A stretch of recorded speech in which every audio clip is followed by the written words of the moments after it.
we'll also, as we work through today, going to be doing a couple example problems that are from the textbook that we have. So if you have that tab open, if you want to follow along with some of the calculations. If you don't do that, obviously you don't have to. But I'm just saying you might find it beneficial as we go through chapter 10. What we're going to be covering today in chapter 10 is, I would say, 2/3 of the chapter. And we're going to do it as 2 example problems. And these 2 example problems should also reinforce some of what we did on chapter 9. The example problems that we did in class the last time we gathered, I will get a finalized solution set out via video so that you can see how what you did compared to what a full solution ought to look like. In many cases, they were very similar, so good job on that work there.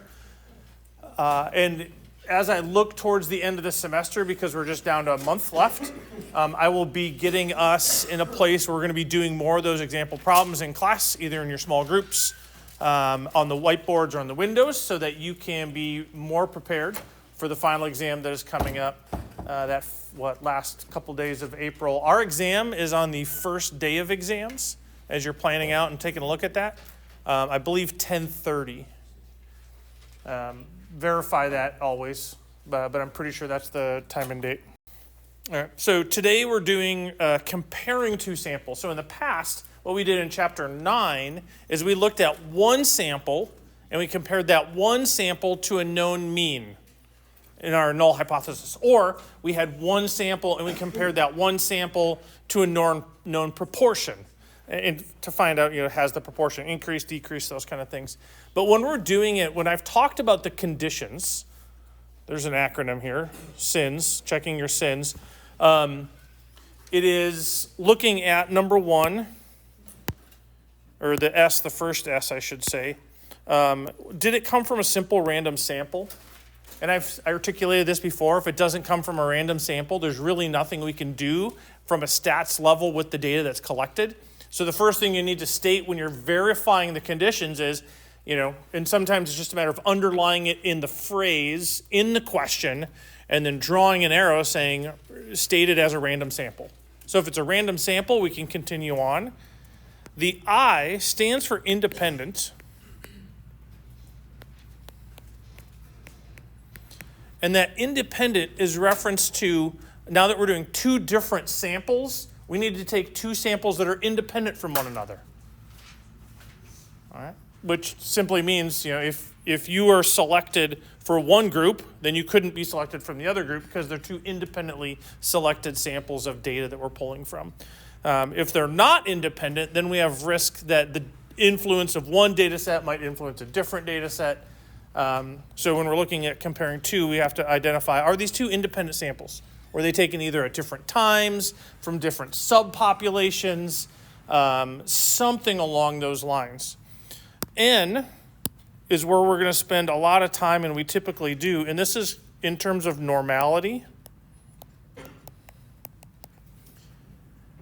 And normality can happen one of a couple ways. The first one, like the easiest one, I should say, and remember when I say easiest, I'm a stats guy who's done this forever, so to me in my head it sounds easiest. If you're like, that's not easy to me, that's not what I'm implying. But if the population is normal, so if we know that the original population of data, for whatever we're collecting, if we know that population is normal, then the sampling distribution is normal. All right? So that's the number one. The second way, when we're talking about quantitative data, that is, quantitative data, or something we're measuring, if n is at least 30, the sampling distribution is normal when sigma is known. And then we went to a third layer, which some of you had to do this on those example problems that you did. If we don't know sigma, then we had like the 3 layers. If n was over 40, then the sampling distribution is normal for a t-distribution. If the sample size is between 15 and 40, then the sampling distribution is normal if, and there was a big if there are no outliers. So then you had to do some type of a graph to show whether or not there were outliers. If n was less than 15, then the sampling distribution is normal if, and now it's a bigger if we can show that those 15 data points appear to have followed a normal distribution. And we did that using a normal probability plot. Because what that means is if this data, we plot it, the histogram looks approximately normal, the box plot looks approximately normal, there's definitely no outliers, definitely no skew, then that means that we probably sampled this from a normal population. And if the population was normal, then the sampling distributions would be normal. Sampling distributions, again, just refreshing our memory on what the words mean. A sampling distribution is if I were to take tens of thousands of samples, all of the same size, and I plot every X bar from every individual sample on a graph, that's a sampling distribution. And if the sampling distribution is normal, that's where we're going to do a lot of our statistics. The last S is, do I know sigma? If I do know sigma, I'm using a z distribution, the standard normal curve. If I don't know sigma, that's why I'm using the t distribution, or the student's t distribution, which it's approximately normal, which is why the n for normality is there. So those are the conditions as we run and look at this example. So again, my encouragement, watch me work through it, pay attention to what I'm processing. If you have a question, write that down. So when I get about 10 minutes in and I pause and I'm like, all right, where did I cause confusion? Because I usually do. I can come back and look at this. Now these problems, this is data taken from your textbook in section 10.1. So if you were there and you were looking at it, you could find this. But it says, a professor at a large community college wanted to determine whether there is a difference in the means of final exam scores between students who took the course online and those who took it face-to-face. All right. And he believes that the mean of the final exam scores for the online class will be lower. So he thinks that this is going to be the relationship between the two. All right. So I go through this. Anywhere in this problem did it state that the professor collected a random sample of student scores? Nope. It's not stated.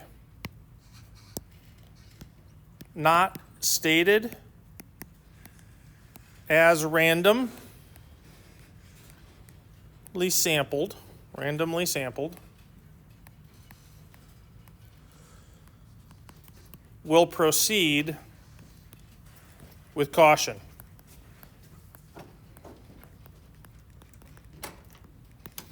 All right. So hopefully this professor knows the importance of random sampling, and he just forgot to say it. But this was, again, I just copied this right out of the textbook. So for me, on my exam type questions, I'll either tell you that the original distribution was normal, or I'll provide you the data so that you have to prove it. Independent.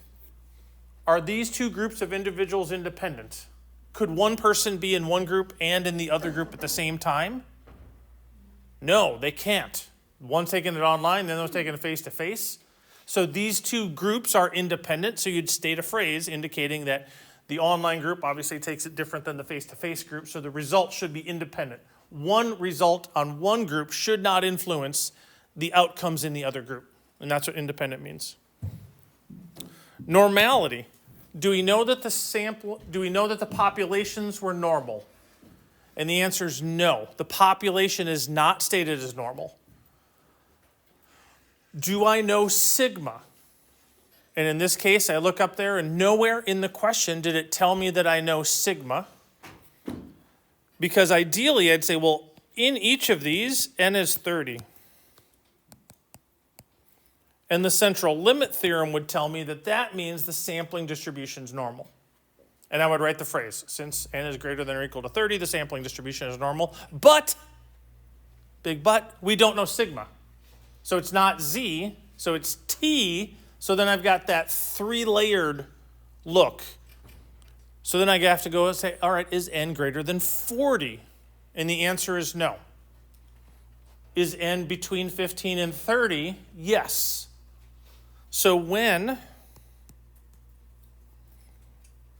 15 less than n less than 40, when that's true, I can say the sampling distribution is normal if there are no outliers. And then lastly, we don't know sigma. Sigma is unknown.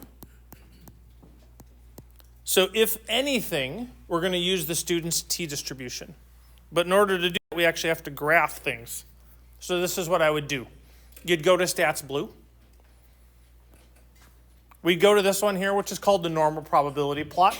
I would take this data, and since it's on our online textbook, I would just copy the data. All right, just scroll through it, copy it, go to here, paste it. It'll compute it right there for you. So you don't even have to enter any data. If you got this, you just copy this, paste it in there, much faster. For my final exam, as you're prepping for that, because that's what we're doing from day one really on, if there's going to be a large data set on any one of the problems, I will be emailing it to you ahead of time. I won't tell you what problem it's for or what you have to do with it. But that way you'll have the email, so then you can just copy the numbers, paste it into here. So you're not spending time punching numbers into a data list. All right. If you would then go to that Stats Blue, this is that last one, normal probability plot, an NPP. I took these numbers, I put it in here, and this is what it kicks out. Then your job as a statistician, which you are, is to then interpret what this means. And so for this one here, I would look and say, and again, since n is between 15 and 40, all I have to show is there's no outliers. And if I look at those data points, there are some that are not quite on the line, but they're not egregiously off the line, I should say. They're not so far out as to make us think that they are significant outliers. Now, if you want to do a box plot, you certainly can, and then do the 1.5 IQR, Q3 plus that, Q1 minus it.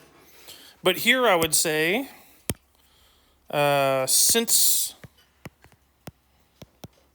the normal probability plot is mostly linear, and no data points, and I'll say this for either, right, for that one or for this one, are significantly off the lines, we can assume there are no outliers. Therefore, and that's the big point of this, you got to get to the therefore statement. Therefore, the sampling distribution, it would actually be plural. The sampling distributions, because I have two data sets, of averages are approximately normal.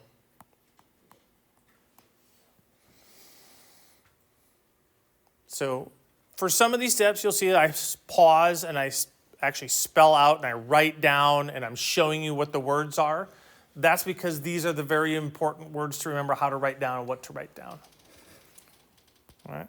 Now, you might look at this, and some of you might say, well, that data point right there if you're looking at this, that one is off the line a ways. You are not wrong by that. All right. This only comes to the fact that I've been doing this way longer than you have, and I know that that's, if I were to do a box plot, that one's not going to be so far out that I'm going to go, that's really weird. All right. So this is good enough, both of those points there, for me. So again, since those normal probability plots are mostly linear and there are no data points from either that are significantly off the lines, that means there's no outliers. Now, if you were just to graph these and say there's no outliers, I would ask, how do you know there's no outliers? You can't put a graph and say there's no outliers without telling me how you know there aren't outliers by looking at that graph. What is it that tells you? Well, the data points aren't really that far off the line. That's how I know there's no outliers. Okay, thank you. That does help. Because I need to know how you're assessing this, not just that you can say, look at the graph, there's no outliers. What if there were? How would you be able to tell? If there's not, how are you able to tell? Again, I articulate, communication is a massive component to statistics.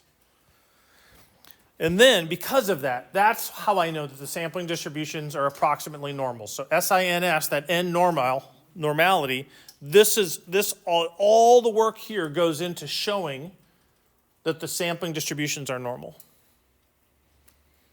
It was so much easier back when we could just say central limit theorem over 30 and we were done. Yeah, it just gets a little bit more complicated now. Layers upon layers. So then, once I've done normality, I can and have determined, and I didn't make my conclusion statement there. So when I did the SINS, simple random sample, we said no, but we're going to have to go with it. Independent, we said yes. Normal, yes, we showed it with all that work that we just put down on our papers. And then sigma is unknown. Therefore, again, there's lots of therefores. Therefore, we use the T distribution. And in this case, for two samples, which is right there. Two sample T hypothesis test. Much of what we're doing, since it is an online tool and these things are available all the time, you're articulating, how do I know which one I'm using? How do I know I've done all of the things so that if I didn't do that, and let's say that there weren't, in this case, let's say we did not know normality, we'd be going over here to the Kruskal-Wallis test, any number of independent samples, which we're not going to do for this class, because that's outside the bounds of what we're doing in this class. But all of these are different tools that are out there. And the big part of what we're doing is like, do we understand what's going on with all of the data to get to the place where like, aha, yes, this is the one I'm going to use. So once I've done that, I go to the website. I take this data, copy it, paste it into sample 1. Take this data, copy it, paste it into sample 2. My sample 1, that was these over here. These were the online peoples. And these over here were the face-to-face. Here's where you just got to keep track of which one's your 1, which one's your 2. I actually will do them as separate sub-notations. So my null hypothesis then, so in my hypothesis testing, we assume they're equal. That's always going to be our null hypothesis, that online equals face-to-face. And sometimes it will be written differently. It could also be written as mu sub online minus mu sub f equals 0. Why? Well, if I subtract mu sub face from both sides, I'd have mu sub online minus mu sub face, so the difference is 0. And in this case, I could rewrite this as mu sub online minus mu sub face is less than 0. Again, just because of how it's set up. And that symbol is there because the professor thought that online scores would be less than face-to-face scores. Plug this info in. There automatically says that mu1 equals mu2, and then here you got to pick down the drop-down menu that indicates less than. And it doesn't really matter what you pick for alpha for right now, because we're going to be doing a p-value assessment as opposed to a alpha value assessment. So I've got my two hypotheses. My next slide, yes it is. So we'll go back to the other one in a second. Conditions, we covered. Hypotheses. So really, in doing one of these problems, we've only done this so far. Now we're going to do the hypotheses. I've done my conditions. So that one's done. My hypotheses here. Again, mu sub naught. I'll just repeat it here is mu sub online minus mu sub face equals 0. My alternative hypothesis is mu sub online minus mu sub face is less than 0. I said I'm using a student's t distribution, so then I go to my formula chart and I see, here's my formula for t. T equals x bar 1, so for me that's going to be online, minus x bar 2, which is face, minus mu sub online minus mu sub face, over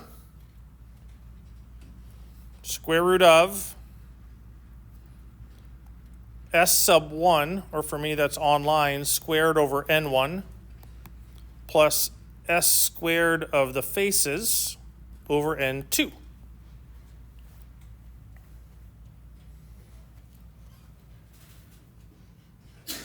I went through my conditions, my calculations. My calculations I'll do on the next slide, where I actually then plug the numbers into the formula to show what we're doing. My picture will be this. Because I said normality does exist, this is x bar online minus x bar face. If I took tens of thousands of samples of kids who went and took these classes online, and then correspondingly another one that was face, and subtract the averages, and did that a bunch of times, it's going to be right here, centered at 0. How do I know it's centered at 0? Because my null is, I assume there's no difference. I assume they're equal, so that means if they're the same, it's centered at 0. And I'm going to find out, is this t-score significantly lower, which would be down here, less than 0? Less than 0? So if it's way down here, then I say, oh, yep. Then I'll be able to make my decision and my interpretation. So there is, and my apologies on that, how small that is. So there's that info.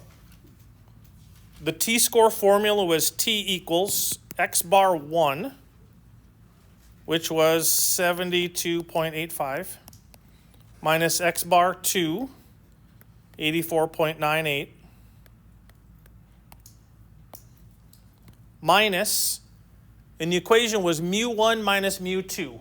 The null hypothesis was mu1 minus mu2 equals 0, or for us it was online and face. So in the formula, that number is 0 because we're assuming they're the same value.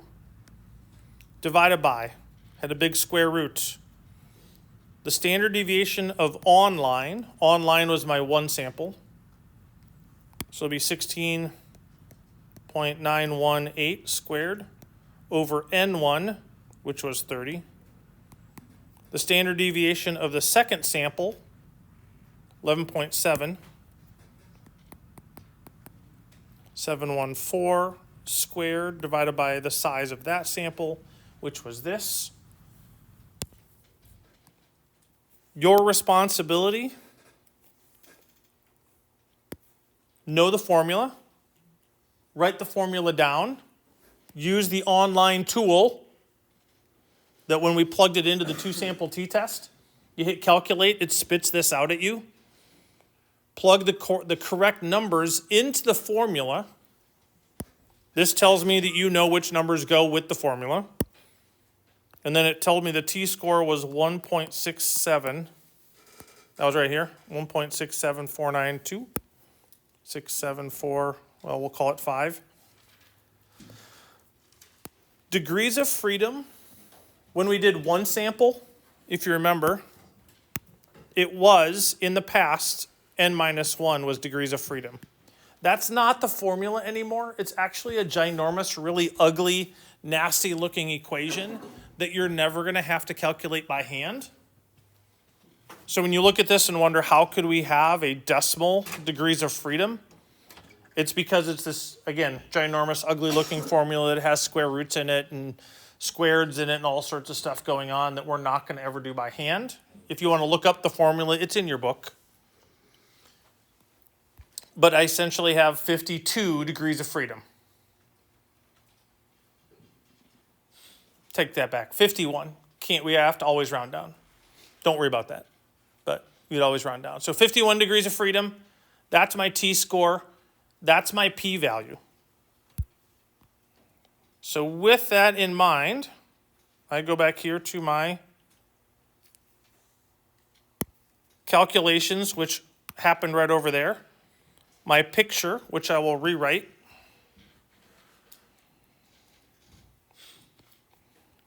And now it's a t-value. And my t-score is 1.67. It should be a negative. Pay attention to that, close attention. So this t, because I did the smaller one minus the larger one, 1 minus 2, the critical value for that t, although the computer didn't print it out as a negative, it is supposed to be. So that must just be an error with the program. So it's down here, negative 1.675. This area right here, that's the p-value. 0.029. And then we need to make a decision and we need to make an interpretation. So here it's trying to remember, okay, what does a p-value tell us? The p-value is a percentage. The p-value is the likelihood that these two x bars are as different as they are. Like, is their difference expected? If their difference is expected, I would expect it to be near 0. If their difference is large, it gets out here to the end. So there was a 2.9% chance that just by the randomization, that those two differences would be that big. Is 2.9% a likely outcome? No, it's not. And again, I said, and I can't remember who we attribute it to, some guy in statistics who at one point said, let's just go with 5%. Anything less than 5% we'll call not typical. That's less than 5%. Although for us, our decision making will be that this is just a low probability. 2.9% is a low probability. Since it's a low probability, my null hypothesis was, I'll write it again, mu sub online minus mu sub face equals 0.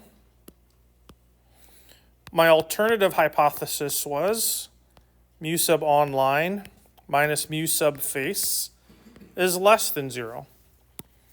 Like in a court of law, we assume innocent. But this is so unusual that it probably didn't happen by chance. Since it didn't happen by chance, I'm going to say that the null is not true. So my decision is I will reject the null. I reject the null and accept the alternative.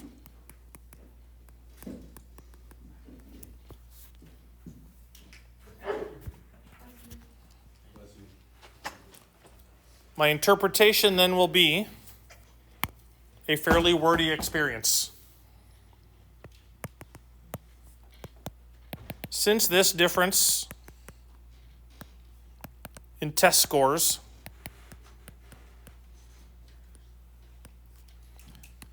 can only happen 2.9% of the time,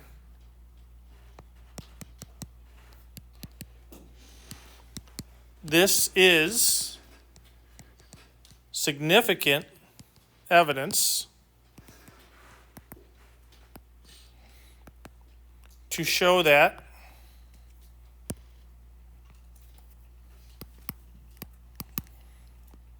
the online average test score is less than face-to-face.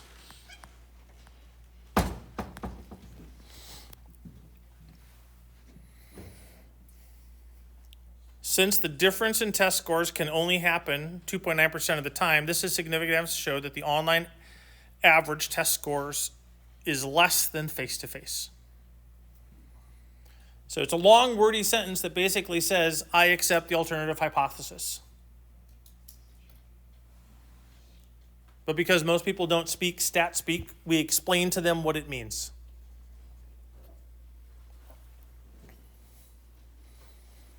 Now, we're not going to do it today, but a further discussion could be, what would be a type 1 error?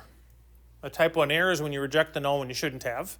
So if this were wrong, if the conclusions we just made were wrong, then we just made a type 1 error. Type 2 error is I did not reject the null, but I really should have.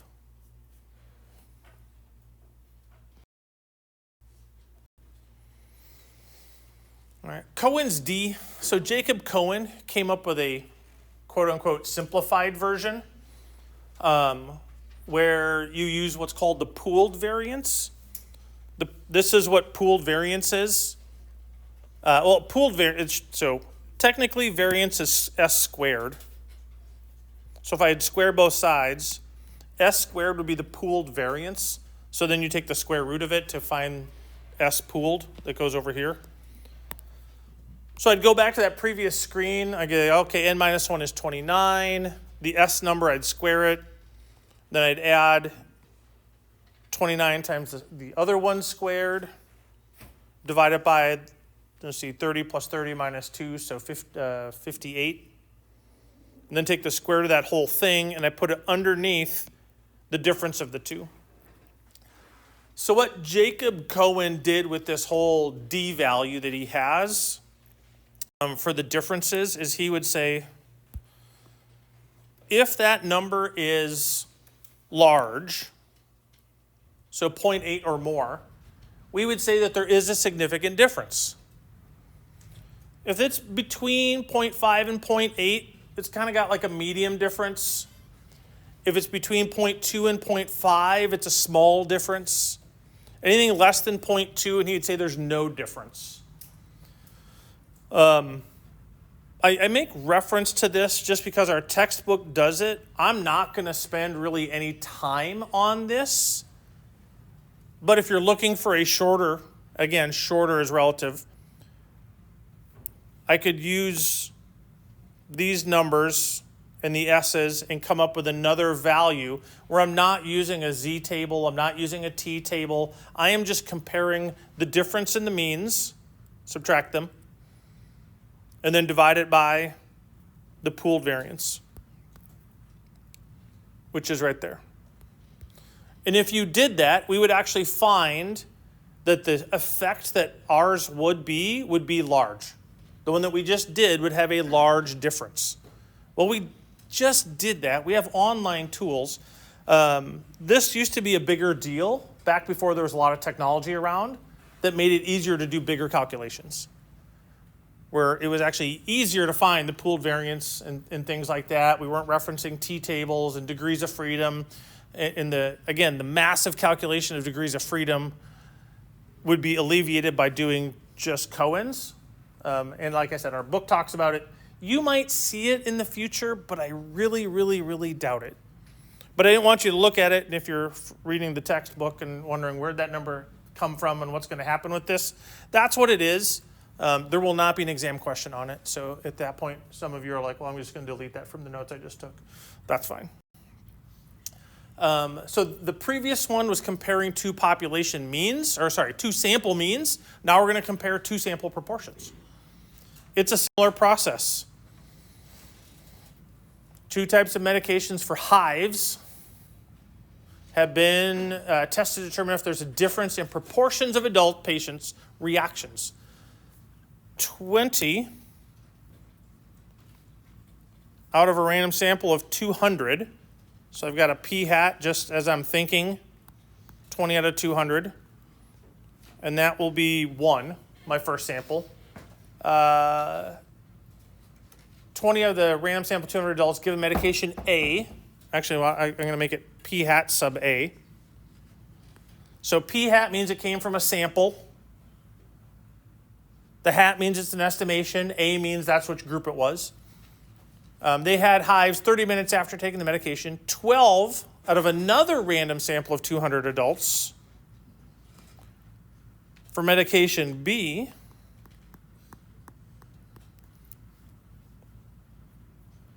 still had hives after 30 minutes after taking the medication. So then we are told that they are random samples. So for the first S of SRS as a random sample, we say yes, stated. That's all I got to do, and actually I have to draw a little line. They said it was random, I can go with random. Independent. Those taking medication A won't be taking B. Therefore, independent. And for normality, when we're doing proportions, let's see, there were 20. So for A, there were 20 successes. We had then 180 failures. Both are over 5. NP and NQ, number of successes, number of failures, both have to be over 5, which they were. For B, 12 and 188, both over 5. Therefore, sampling distribution of the difference in proportions is normal. Sigma is known. Whenever we're doing proportions, sigma is known, which means I'm using a z-test. Ooh, didn't mean to go that far. Therefore,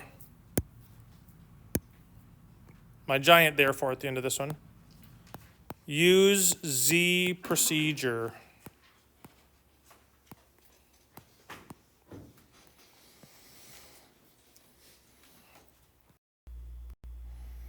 All right, so we did the conditions. My two hypotheses, my null hypothesis will be PA equals PB. You assume that they're the same, that there is no difference. Remember, when you're doing hypotheses, the null and the alternative are about parameters. So they're either going to be mu if I'm measuring something, or they're going to be p if they're proportions. They are never going to be x bars. They're never going to be p hats. My alternative hypothesis is that PA is different than PB. Another way of writing this up here would be PA minus PB equals 0. Again, if I just subtracted the proportion for sub B from both sides, that's how that happens. PA minus PB not equal to 0.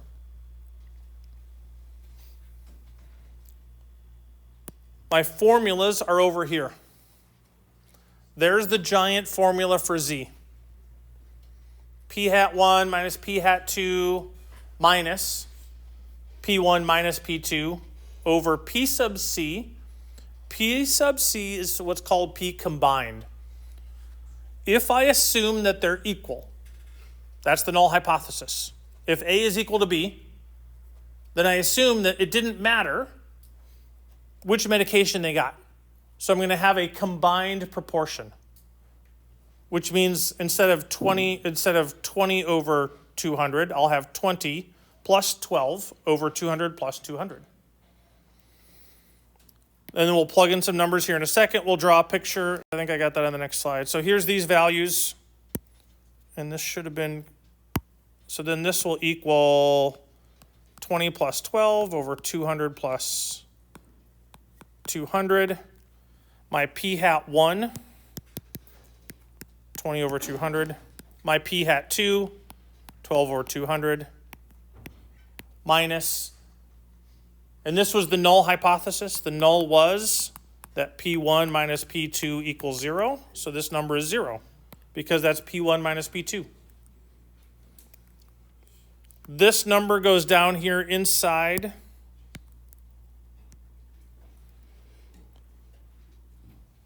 $32 over 400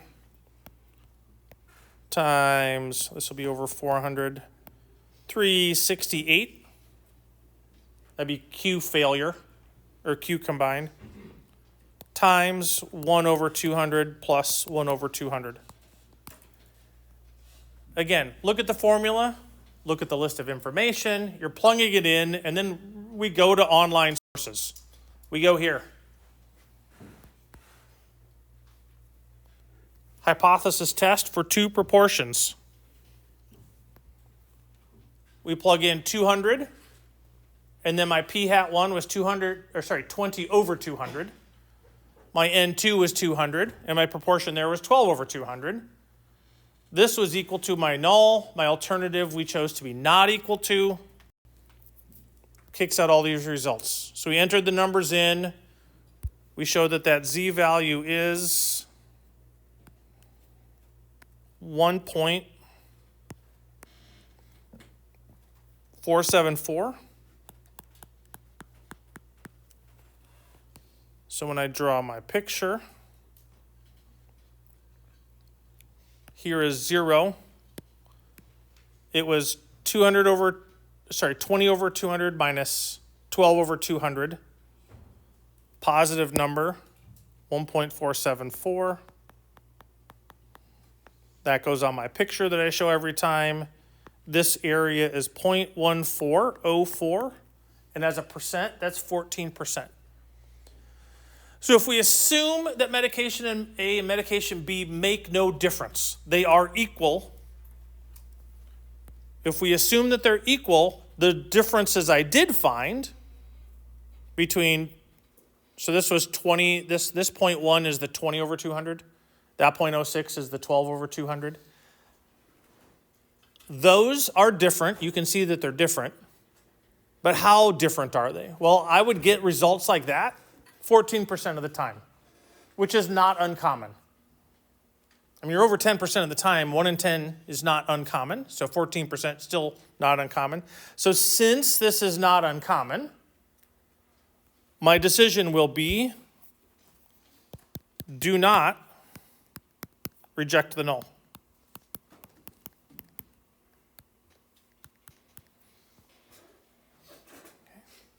A phrase I will never say is I accept the null.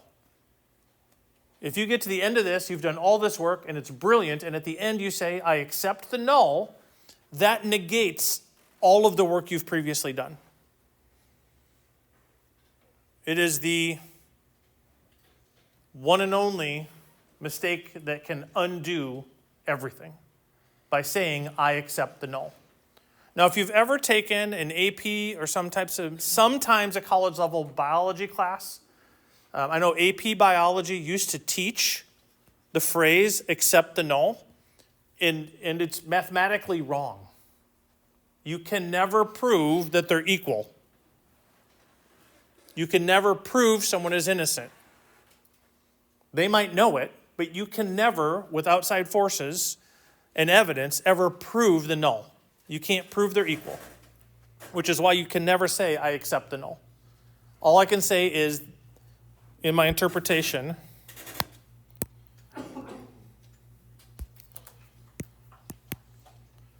there was, or is, insufficient evidence to prove the difference in medication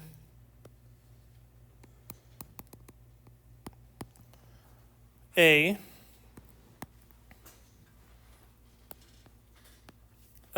difference between medication A, this word shouldn't be in, between, to prove the difference between medication A and B is anything more than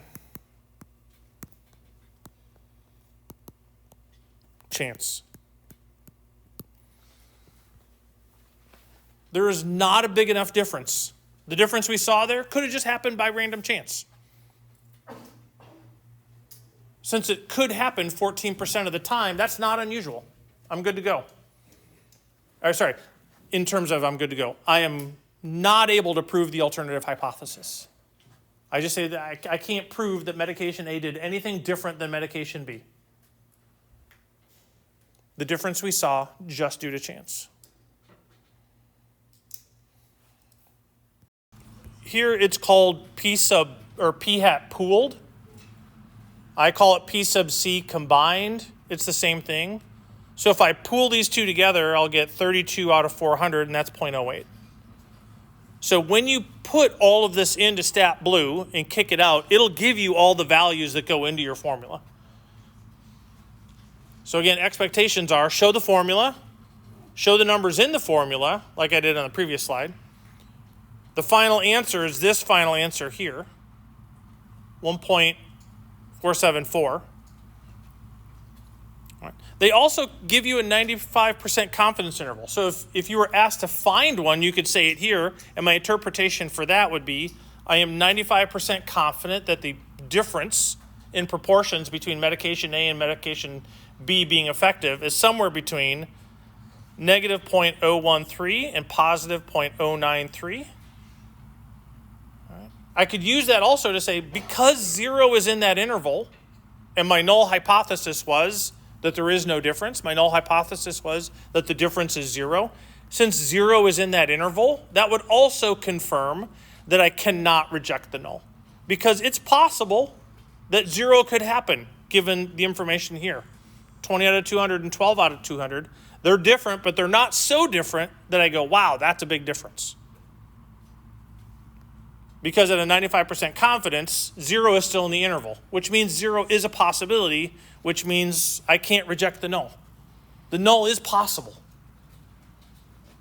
I can't prove it 0, which is why I do not accept the null. I never accept the null. So this example here, where I do not reject the null, if a type error was going to happen in this one, it would be a type 2 error. So if we later on found out, oh, we made a mistake, what kind of mistake was that? That's a type 2 error. A type 2 error is where I did not reject the null and I should have. What are the consequences of that? Well, people are going to have hives for much longer than they should have because they should be taking B. So if the null should have been rejected, that means medication A and B were actually different, and I would have found that medication B is better. So again, in assessing what type of error it is, and then realistically, what would be a consequence of that? And in this case, no one's dying, so that's always good. But if that were the case, you would want to obviously make that as small a probability as possible. All right? But it was getting hives after 30 minutes from having a certain type of medication. Again, not terrible. I don't know how many of you, I'm allergic to a lot of things. A lot of things cause me hives. Do I like having them? No. If there was a medication that would make them go away faster, would I take it? Yes. All right. Does it, make me want to die sometimes because they're so bad? Sure, because there's just a lot of pain involved. Itching and burning and yes. However, not actual death. So as you're working on the check your understanding problems, don't worry about anything that talks about koans. If it does, just skip it.